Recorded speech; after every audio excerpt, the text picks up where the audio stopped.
आध्यात्मिक रूप से, मानसिक रूप से हर तरह से गुलाम बनाना है, तो जब हमारे पास अपनी भाषा ही नहीं रहेगी तो हम उस ज्ञान को, वो जो एक ज्ञान है जो पुस्तक के रूप में हमारे समक्ष उपस्थित तो है, लेकिन हम उस ज्ञान का उपयोग नहीं कर पा रहे हैं, समुचित उपयोग नहीं कर पा रहे हैं, क्योंकि हमें आज की पीढ़ी के बारे में हम बात करें तो हम देखते हैं ढंग से हिंदी भी नहीं बोल पाते हैं। हिंदी में भी इतने सारे जो है अशुद्धियां रहती हैं, तो वो बच्चे, क्योंकि उनको ऐसा नहीं लगता कि हिंदी एक महत्वपूर्ण भाषा है। हम हिंदी में बात करते हैं, लेकिन जब सब्जेक्ट को सिलेक्ट करने की बात आती है या किसी भी तरह से मीडियम सिलेक्ट करने की बात आती है, तो हम डेफिनेटली हम जाते हैं इंग्लिश के ऊपर या कोई और फॉरेन लैंग्वेज के ऊपर। हमारा फोकस हिंदी पर नहीं होता और संस्कृत पर तो कदापि नहीं होता, जो कि होना चाहिए। तो मैं यहाँ ये बात इसलिए कह रही हूँ, ऐसा नहीं है कि संस्कृत के विद्वान हमारे देश में नहीं है, लेकिन जो संख्या जितनी होनी चाहिए उतनी संख्या नहीं है, और वो नहीं होने के कारण हम जब वो भाषा समझ नहीं पाएंगे। कहा जाता है कि वेदों के अध्ययन से आपका आध्यात्मिक विकास होता है, आपका आत्मविश्वास है वो विकसित होता है, और आप देख भी लें, क्योंकि उसमें जो निहित ज्ञान है जब वो हमारे तक आएगा, हम तक आ पाएगा, तभी तो कोई विकास होगा।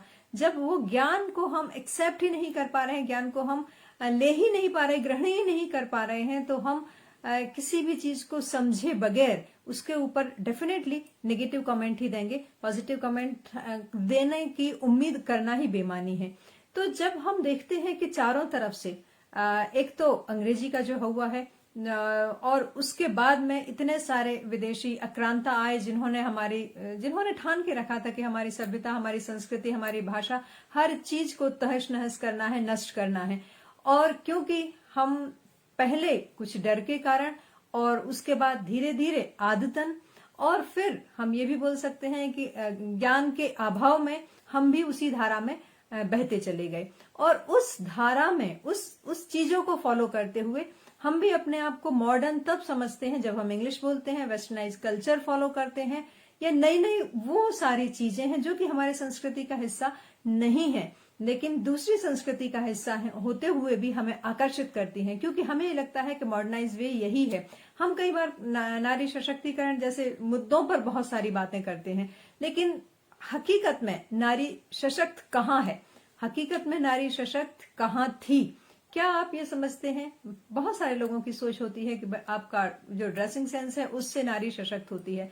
ड्रेसिंग सेंस से कोई भी व्यक्ति सशक्त नहीं होता है, वो सशक्त होता है अपने मानसिक विचारों से। आपके दिमाग के अंदर क्या विचार है, आपकी सोच कैसी है, आपका व्यवहार कैसा है, यही आपके अंदर एक करेज, एक साहस भरता है। और जब आपके अंदर सत्य को स्वीकारने की, सत्य को कहने की, सत्य के लिए लड़ने की एक हिम्मत आ जाती है, तब आप सशक्त होते हैं। और उस तरह की सशक्तता लाने के लिए बहुत ज्यादा आवश्यकता होती है कि आप डेफिनेटली इकोनॉमिकली साउंड हो, आपके पास पैसे हो, आपके पास मानसिक जो है ईंधन यानी कि विचार हो, ज्ञान हो, तो उसकी बहुत ज्यादा आवश्यकता होती है।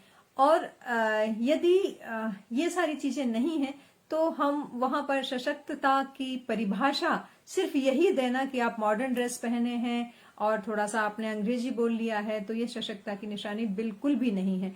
हमारे समाज में, हमारी संस्कृति में नारी हमेशा कहा भी जाता है कि नारी की पूजा हर घर में होनी चाहिए, और नारी की पूजा हम बचपन से ही करते हैं। जब हमारे यहाँ कन्या होती है तो हम यही कहते हैं कि लक्ष्मी जी आई हैं, कन्या को ही हमने लक्ष्मी जी कहा है, कन्या को ही हमने सरस्वती जी कहा है, कन्या को ही हम देवी का रूप कहते हैं। तो ये किसी भी संस्कृति में आप नहीं देखेंगे कि इस तरह से उच्च स्थान किसी भी लड़की को, किसी भी कन्या को दिया गया हो। वहां सिर्फ एक एक्सप्लॉयटेशन वाली पॉलिसी होती है। उनको कभी भी किसी कन्या में हवस का एक जरिया के अलावा कुछ और दिखाई नहीं देता। लेकिन हमारे यहाँ ऐसा नहीं है। हमारे यहाँ हम सारी कन्याओं को एक जैसे भाई है तो भाई की बहन को भी लोग भाई बहन ही मानते हैं, ऐसी पवित्र निगाहों से देखते हैं। लेकिन क्योंकि हमारे चारों तरफ का समाज जो है ये दूषित हो गया है, और ये दूषित करने वाले भी हम हैं, क्योंकि हमने उन्हीं संस्कृति को अडॉप्ट कर लिया है, और उसी चीज को हमने अडॉप्ट कर लिया है, तो डेफिनेटली वही हमारी जिंदगी का पार्ट बन गया है। आज आप यदि देखें तो बच्चे चोरी छुपे पॉर्न साइट देख सकते हैं, लेकिन कभी चोरी छुप के वो किसी भी धार्मिक ग्रंथ का अध्ययन नहीं करेंगे। तो क्योंकि उनके अंदर कुछ इस तरह की वो जो माहौल है वो उसमें ढल गए हैं, तो अब ये हमारा कर्तव्य बन जाता है कि हम उन्हें, क्योंकि जब कोई चीज को कोई भी व्यक्ति कोई चीज ग्रहण करना चाहता है, वो तभी ग्रहण करना चाहता है जब उसको कोई किसी चीज का लालच हो या उसे उसका महत्व पता हो। क्योंकि हमारे जो बच्चे हैं उनको उसका महत्व नहीं पता है, तो डेफिनेटली वो किसी के भी प्रेशर में आ जाते हैं, किसी के भी इन्फ्लुएंस में आ जाते हैं। और आज उनके बहुत सारे अलग अलग एग्जाम्पल जो हैं, क्योंकि हमारा कंट्री भी सेक्युलर कंट्री है, तो बहुत सारी ऐसी चीजें हमारे सामने आ रही हैं कि जिसके कारण हम अपनी संस्कृति को, हमारे संस्कार को, हमारे रीति रिवाजों को बचाने में सक्षम नहीं हो पा रहे हैं। तो सर्वप्रथम तो हमें यही चाहिए कि हम, क्योंकि बच्चे यदि मॉडर्न बनना चाहते हैं तो हमें उनको ख्यालों से, विचारों से इतना सेल्फ सफिशिएंट बना देना है कि उनको ये समझ में आए कि सामने वाला सही है या गलत है, वो अपनी बात बहुत अच्छी तरह से दूसरों के सामने रख सकें। इसी को ही हम व्यक्तित्व विकास भी कहते हैं, और व्यक्तित्व विकास के लिए बहुत ज्यादा आवश्यक होता है कि आपके जो विचार हैं उनकी शुद्धता हो। जब भी विचारों की शुद्धता होती है, या हम अपनी तरफ अपने बारे में जब सोचना शुरू करते हैं, या अपने विचारों को शुद्ध करके हम जब ईश्वर प्राप्ति की मार्ग पर चलने लगते हैं, वही अध्यात्म होता है। यानी हम अपने कलुषित विचारों को यदि हम हटा दें तो सीधी सी भाषा में वो अध्यात्म है, वो अध्यात्म का ही हिस्सा है।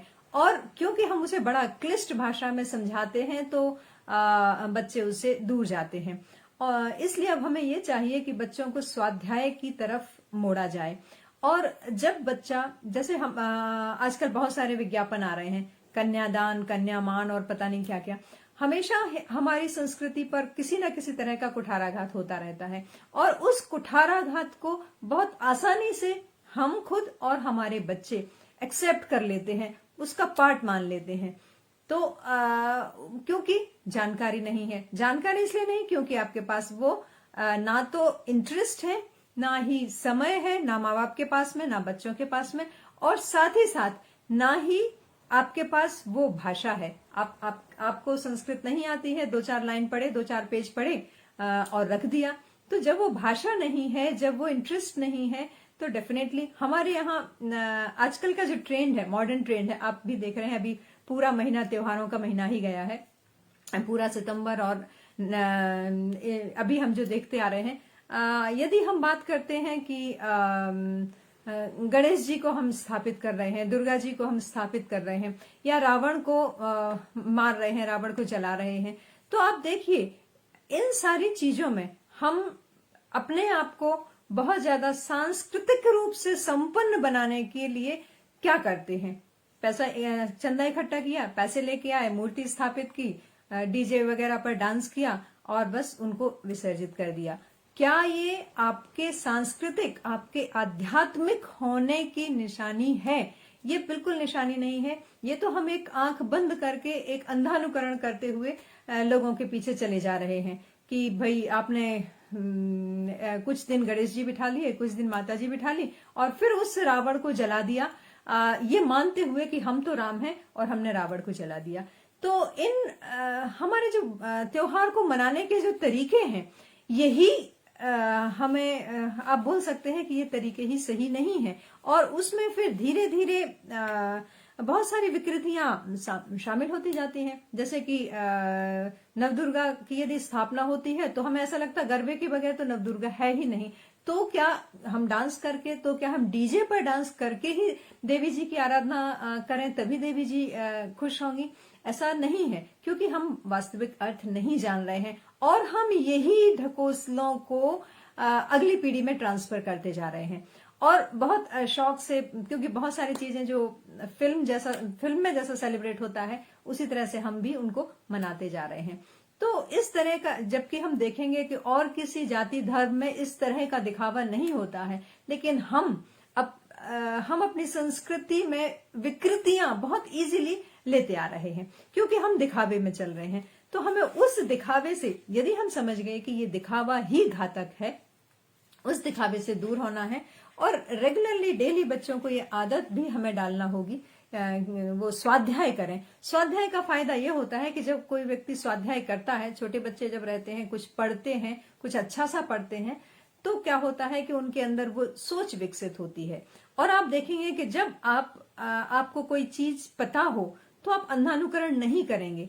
जैसे हम देख लें कि रामायण में ही इतने सारे पात्र हैं, किसी की आए दिन किसी की बुराइयां जो हैं वो चलती रहती हैं, हम चुपचाप मुंह बंद किए सुनते रहते हैं, क्योंकि हमारे पास उन चीजों को काटने के लिए, हम समझते हैं कि ये गलत है, लेकिन उन चीजों को काटने के लिए समुचित ज्ञान नहीं होता है।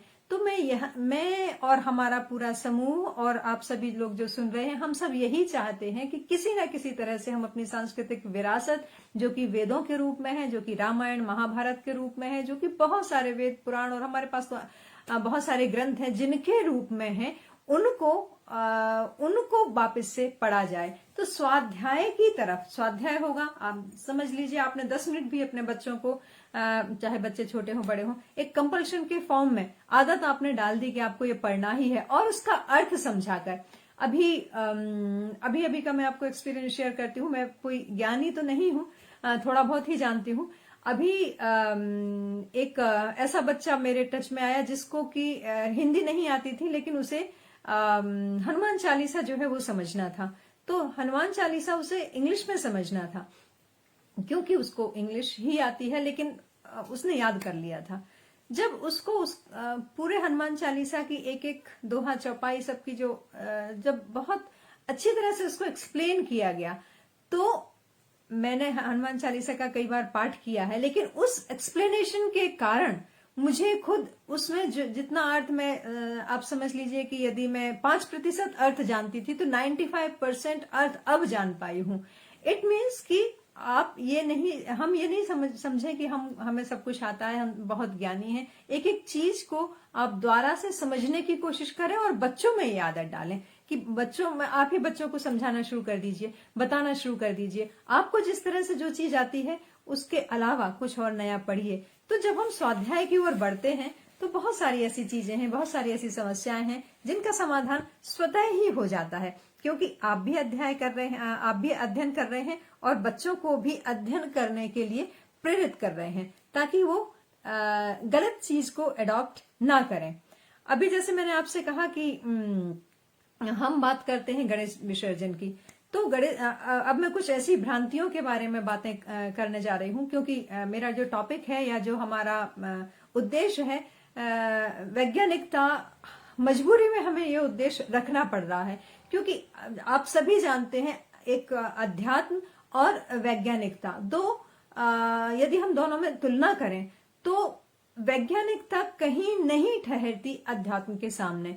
लेकिन हमारी ये मजबूरी है कि हर व्यक्ति वैज्ञानिकता को इतना बड़ा हाइप कर दिया है, इतना ज्यादा उसको महत्वपूर्ण बना दिया गया है कि हम वैज्ञानिकता और आध्यात्मिकता में हमें लगता है यदि ये प्रूव किया गया है, यदि ये सिद्ध हो गया है, और वो भी वेस्टर्न कंट्री के द्वारा सिद्ध हो गया है, तब हमें इसको फॉलो करना है। आपके पास बहुत विकसित रूप में वो चीज रखी हुई है, लेकिन हम उसको नहीं एक्सेप्ट करेंगे। तो इसलिए ये हमारी मजबूरी है, क्योंकि हम युवा पीढ़ी को लेके चल रहे हैं, उनकी मानसिकता से ही हमें आगे बढ़ना है। तो उनको हर चीज में वैज्ञानिक तथ्य चाहिए।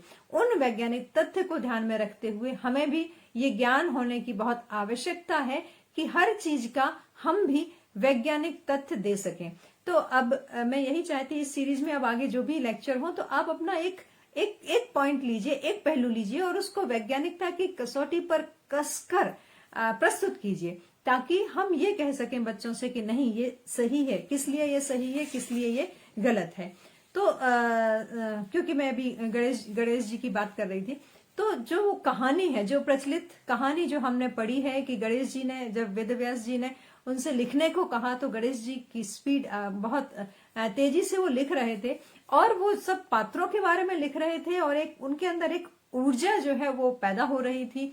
तो डेफिनेटली वो जो ऊर्जा है वो इतनी ज्यादा हो गई कि वो बहुत उनका जो ताप है वो बहुत ज्यादा बढ़ गया। तो उस ताप को कम करने के लिए, उनके शरीर के उस ताप को कम करने के लिए ये बहुत आवश्यक हो गया कि उनको नहलाया जाए, उन पर जल मतलब जल में वो स्नान करें।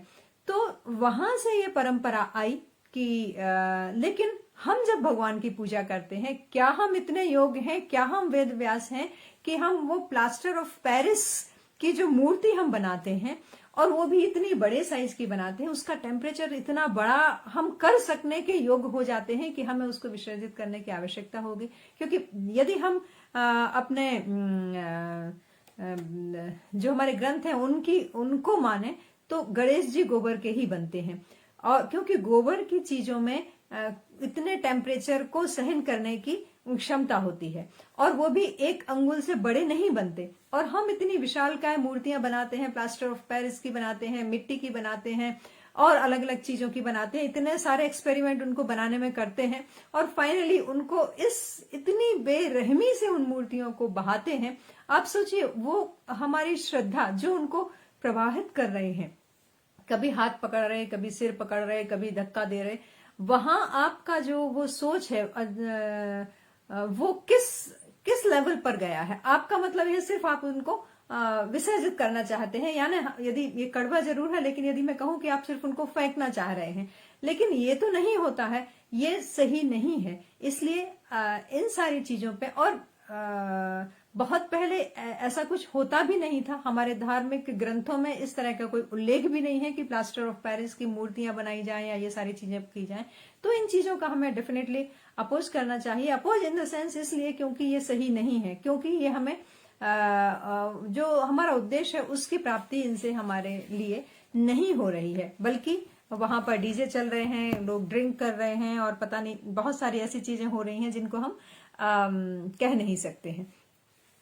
तो हमने अभी यही बात जो अभी गणेश जी के बारे में जो मैंने आपसे कहा, यही बात देवी जी के लिए भी हम जानते हैं, ऐसा ही होता है ना। तो अब यहाँ मैंने जिक्र किया गोबर का। तो अभी जब कोरोना काल आया, आपने देखा होगा कि इसके पहले कभी हम अपना मुंह नहीं छुपाते थे, मुंह नहीं ढकते थे, लेकिन कोरोना काल में हमें मुंह छुपाना, मुंह ढकना हमारी मजबूरी हो गई। तो क्योंकि हमें अपने आप को प्रोटेक्ट करना है, तो ऑब्वियसली हमें मास्क पहनना पड़ेगा। ऐसे ही पर्दा प्रथा हमारे यहाँ नहीं थी। पर्दा प्रथा कभी भी पर्दों में अपने बच्चों को नहीं रखा जाता था।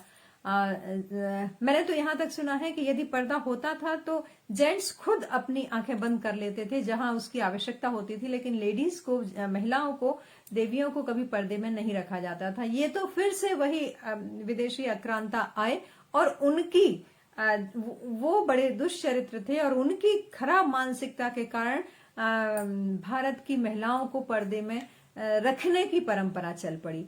तो इस तरह से बहुत सारी चीजें हैं कि जो हमें ये बताती हैं कि हम पहले से ही एडवांस रहे हैं, पहले से ही मॉडर्न रहे हैं। यदि हम कहते हैं कि ये सामाजिक बुराइयां हैं, तो ऑब्वियसली वो धीरे धीरे आ जाती हैं, लेकिन आ जाती हैं, आ जाने के साथ ही साथ हमें उनको रेक्टिफाई भी करना है, दूर भी करना है, उनसे हमें उभरना भी होता है।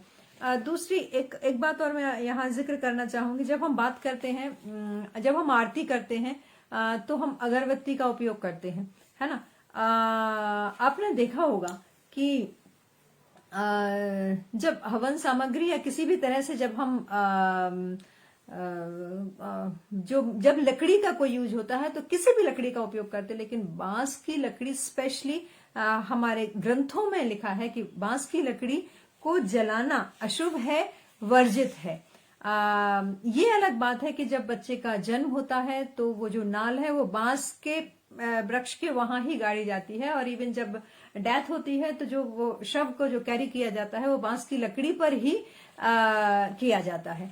तो उसका पर्पस अलग है, वो इसलिए किया जाता है क्योंकि आपने देखा होगा कि बांस की जितनी ग्रोथ होती है, जितनी ज्यादा लंबाई बढ़ती है और जितनी तेजी से वो फैलता है, ऐसा कहा जाता है क्योंकि हर व्यक्ति चाहता है कि उसका वंश जो है वो बढ़े, तो वो इसलिए किया जाता है। लेकिन बांस की लकड़ी का उपयोग ना करने के पीछे वैज्ञानिक पहलू है, वैज्ञानिक कारण जो है, बांस के अंदर लेड बहुत ज्यादा होता है और हैवी मेटल्स बहुत ज्यादा होती है, और जब वो बर्न होगा, जलेगा, तो डेफिनेटली लेड ऑक्साइड बनेगा, जो कि न्यूरोटॉक्सिक है। न्यूरोटॉक्सिक मतलब आपके दिमाग में, आपके ब्रेन में, आपके मस्तिष्क पर ये नकारात्मक प्रभाव डालता है, और ये भी हो सकता है कि आपकी मृत्यु भी हो सकती है।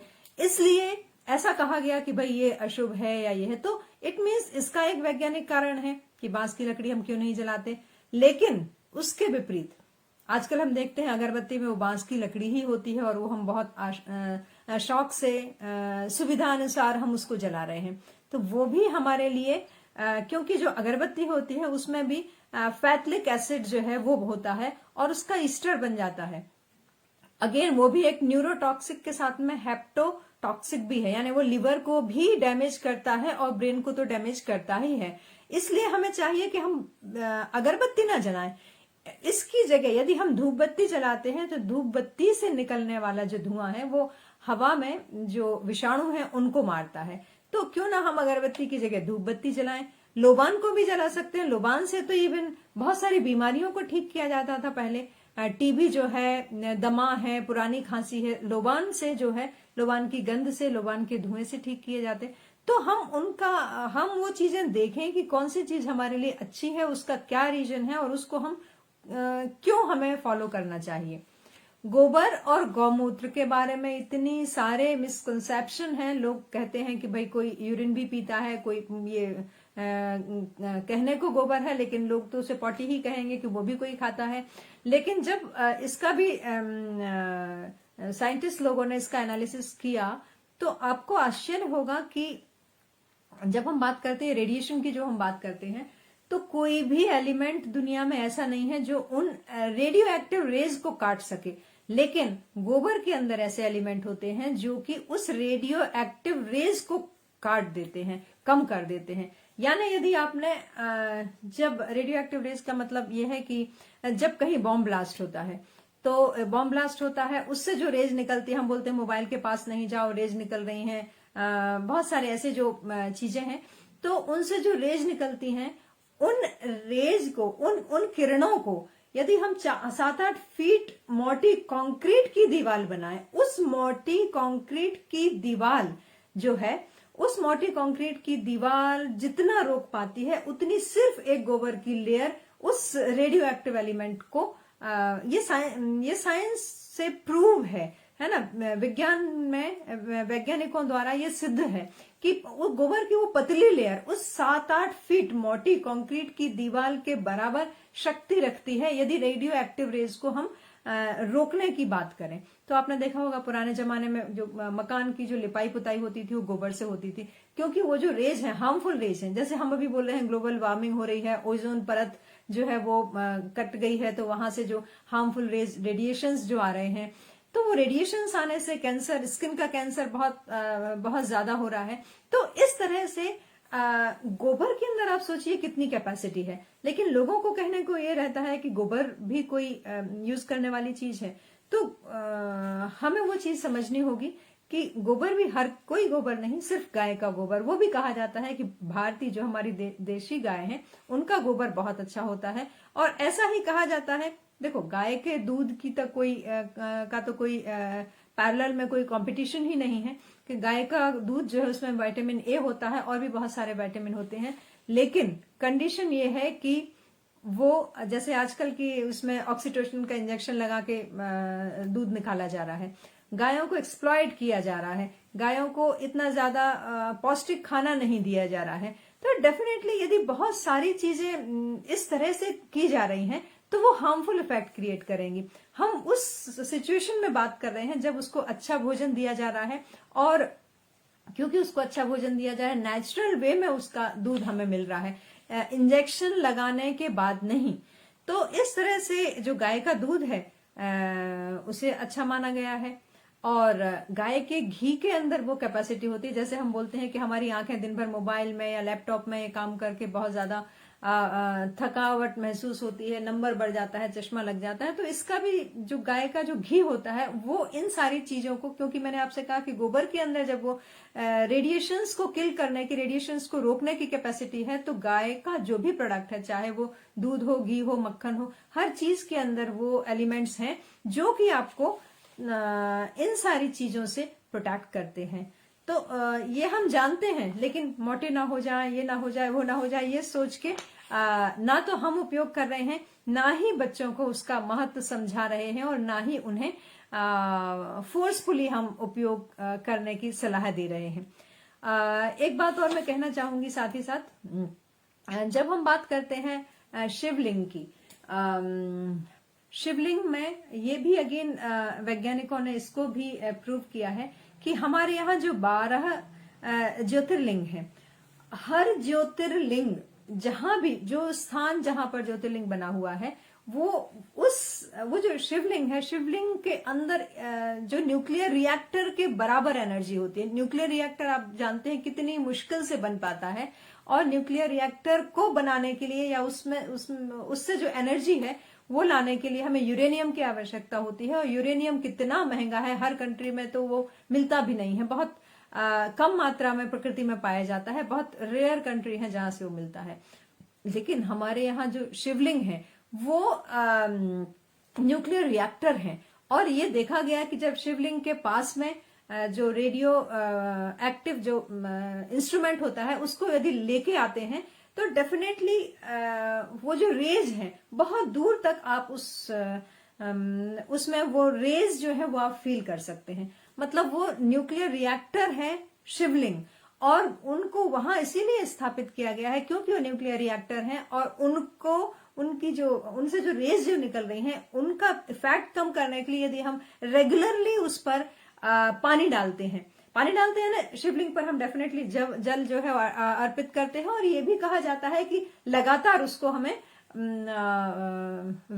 गीला बनाए रखना होता है ना। तो जब हम उसको लगातार गीला बनाए रखते हैं तो वो जो रेज जो निकल रही हैं वो सारी चीजें उसमें पानी में थोड़े से डिजोल्व होके और वो बाहर आ जाती है। और ये कहा भी जाता है, हमसे कहा जाता है शिवलिंग की पूरी परिक्रमा ना करें, या उससे निकला हुआ जो जल है उसको ना लांघें, क्योंकि वो जो जल है उसको वो हानिकारक होता है। तो इसलिए आप सोचिए कि ऐसी जगह को एक नेचुरल वे में उसको हमने उसका एक सोल्यूशन निकाल लिया कि वहां शिवलिंग बना दिए, और शिवलिंग बना के वहां जल चढ़ाया जा रहा है। और यहाँ जितनी भी चीजें आपने देखा होगा शिवलिंग पर अर्पित की जाती, चाहे वो बिल पत्र हो, आख हो, धतूरा हो या गुड़हल हो, ये सब न्यूक्लियर एनर्जी को सोखने वाली चीजें होती हैं। तो वो जो एनर्जी निकलती है, वो जो न्यूक्लियर रिएक्टर से जो सारी एनर्जी निकल रही है, वो ये सारी चीजें उसको सोख लेती हैं, एब्जॉर्ब कर लेती हैं, ताकि वो हानिकारक किरणें यदि हैं वहां तो वो हम तक ना आ पाए। और न्यूक्लियर रिएक्टर से एक्चुअली क्या होता है, जैसे आपने सुना होगा बॉम्ब ब्लास्ट जब होता है, हाइड्रोजन बॉम्ब जो है उसमें जो कुछ रिएक्शन होती है, उसमें उसकी रिएक्शन और न्यूक्लियर रिएक्टर की रिएक्शन तकरीबन से एक जैसी होती है। सिर्फ ये है कि मतलब किसी चीज में वो ज्वाइन होता है, किसी चीज में वो विखंडित होता है। तो न्यूक्लियर रिएक्टर में जो ये चीज होती है, बॉम्ब ब्लास्ट बराबर ही तेजी से होती है, लेकिन इसमें वो स्टेप बाय स्टेप कम कर दिया जाता है ताकि उस एनर्जी से हम दूसरी एनर्जी बनाए। तो हमारे यहाँ जो न्यूक्लियर रिएक्टर्स हैं वहां से हमको इलेक्ट्रिक एनर्जी मिलती है, वहां से बहुत सारी एनर्जी में हम कन्वर्ट कर सकते हैं। तो आप सोचिए हमारे पास नेचुरल वे में न्यूक्लियर रिएक्टर्स हैं, शिवलिंग के फॉर्म में हमारे पास कितनी सारी एनर्जी है, और उस एनर्जी को हम कितनी आसानी से किसी दूसरे अच्छे एनर्जी में कन्वर्ट कर सकते हैं, कंस्ट्रक्टिव वर्क में हम कन्वर्ट कर सकते हैं और उसका हम उपयोग कर सकते हैं। लेकिन आए दिन आप सुनते होंगे दूध को बर्बाद कर रहे हैं, पानी को बर्बाद कर रहे हैं, इस तरह की बातें जो है वो की जाती हैं। तो उनके ऊपर, शिवलिंग के ऊपर जल अर्पित करने का, दूध अर्पित करने का एक पर्टिकुलर रीजन होता है, इसीलिए वो किया जाता है। तो हमें ये सारी बातें जानने की बहुत ज्यादा आवश्यकता है। एक एग्जांपल और दूंगी क्योंकि टाइम काफी हो गया है। जब हम बात करते हैं ओमकार की, तो आपने देखा होगा कि ओमकार में ये कहा जाता है कि सारी जो दुनिया है वो एनर्जी से बनी है। एनर्जी किसी भी फॉर्म में हो सकती है, चाहे वो साउंड एनर्जी हो, लाइट एनर्जी हो, किसी भी फॉर्म में हो सकती है। तो ओमकार जो ध्वनि है ये ब्रह्म का नाद है। पूरे ब्रह्मांड में यदि कोई एक ध्वनि जो होती है, यदि कोई एक एनर्जी होती है जो ध्वनि के रूप में है, तो वो ओम है। और ओम हमारे लिए, क्योंकि अगेन हमारी पुस्तकों में लिखा है, हमारे धार्मिक ग्रंथों में लिखा है, हमें ये बार बार कहा जाता है, हम मंत्रों के रूप में हमारे पास बहुत सारी अच्छी जानकारी उपलब्ध है, तो हमसे ये कहा जाता है कि आप ओम को उच्चारित कीजिए, ओम कहिए। लेकिन हमें ऐसा लगता है कि हमारे पास इतना समय नहीं है कि हम ओम को उच्चारित करें, ये तो हमारे लिए यूजलेस सा काम लगता है। लेकिन जे मॉर्गन ने, जो अमेरिका के साइंटिस्ट है, उन्होंने एक एक्सपेरिमेंट किया जिसमें 2500 मेल और 200 फीमेल को लिया था, और वो सब मस्तिष्क और हृदय की ऐसी बीमारियों से पीड़ित थे जिसको क्योर करना संभव नहीं था, मतलब वो अपनी अंतिम स्टेज पर थे। और उन्होंने क्या किया, रोज 1 घंटे सुबह उनसे ओम का उच्चारण करवाया, और ओम के उच्चारण करवाने के बाद रेगुलरली 1-1.5 महीने में वो सब धीरे धीरे ठीक होने लगे। तो आप सोचिए कि इसके अंदर खुद सेल्फ हीलिंग कैपेसिटी है, क्योंकि उस ओम के उच्चारण से हमारे शरीर के अंदर हमें ऐसी एनर्जी मिल रही है जो कि हमारे मस्तिष्क को, जो कि हमारे हृदय को, जो हमारे डिफरेंट वाइटल ऑर्गन्स हैं, उनको पुष्ट कर रही है। इसमें तो कोई पैसा भी नहीं लगना है, लेकिन फिर भी हम ये सब नहीं करते क्योंकि हमें लगता है कि ये ढोंग है, ये दिखावा है। तो यही मेरा कुछ एग्जांपल्स जो मैंने आपको दिए, क्योंकि समय की कमी है, बहुत सारे जो है उदाहरण तो बहुत सारे हैं। तो मैं यही चाहती हूँ कि आप भी इस तरह के उदाहरणों को लेकर आएं, जो कि हमारे चारों तरफ ये जानकारी फैली हुई है, और हम उसका जो वैज्ञानिक पक्ष है, वैज्ञानिक पहलू लोगों के सामने, बच्चों के सामने रखें, ताकि वो भी ये मानने के लिए तैयार हो जाएं कि हाँ, ये झूठ नहीं है। मतलब जो हमारी जो संस्कृति है, हमारी सांस्कृतिक विरासत है, जो हमारे पास ग्रंथ हैं, उनके अंदर जो कुछ लिखा हुआ है, ये सब काल्पनिक नहीं है, ये वास्तविक है। और इसको मानना, इसके नियम को फॉलो करने से हमारा ही भला होने वाला है। और बजाय इसके कि हम दिशा भ्रमित होकर, आंख बंद कर कर किसी के भी पीछे चल पड़े, ये बहुत आवश्यक है कि हम उसका उस चीज का एनालिसिस करें। और ये संभव है स्वाध्याय से। या तो आप दूसरों के लेक्चर सुन सकते हैं या फिर स्वाध्याय करें। तो स्वाध्याय की तरफ आप अपने बच्चों को, अपने स्टूडेंट्स को, अपने मित्रों को और खुद को भी प्रेरित कीजिए। एक नियम बना लीजिए कि रोज आपको स्वाध्याय करना है। और आप सभी को मैं आमंत्रित करती हूँ इसी तरह की एक नई रोचक जानकारी लेकर आप आए, जिससे हम अपने जीवन में कुछ तो जो हमने बहुत सारी चीजें बिगाड़ के रखी है उसको सेटल कर सकें। और क्योंकि ये हमारा दायित्व भी है, हमारी जिम्मेदारी भी है, हमारी पीढ़ी को दिशा देने की, दिशा निर्देशित करने की हम सभी की जिम्मेदारी है।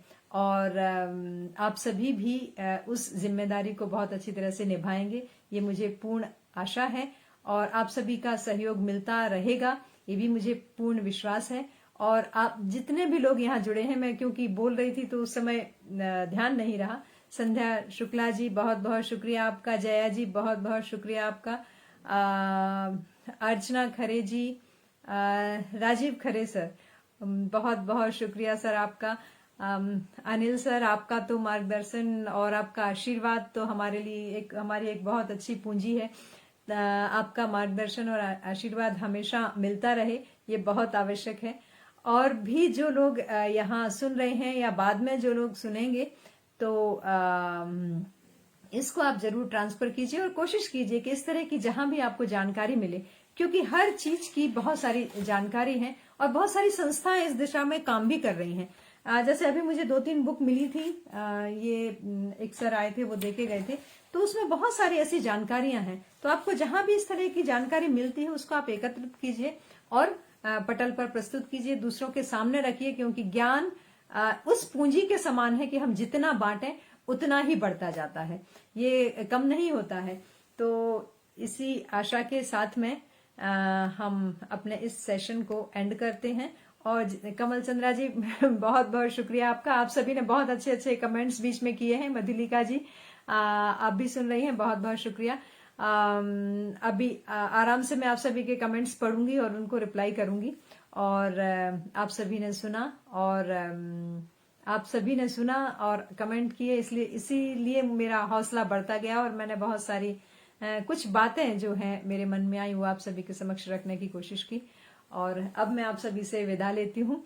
बहुत बहुत शुक्रिया आपका। यूं ही साथ बनाए रखिएगा। नमस्कार।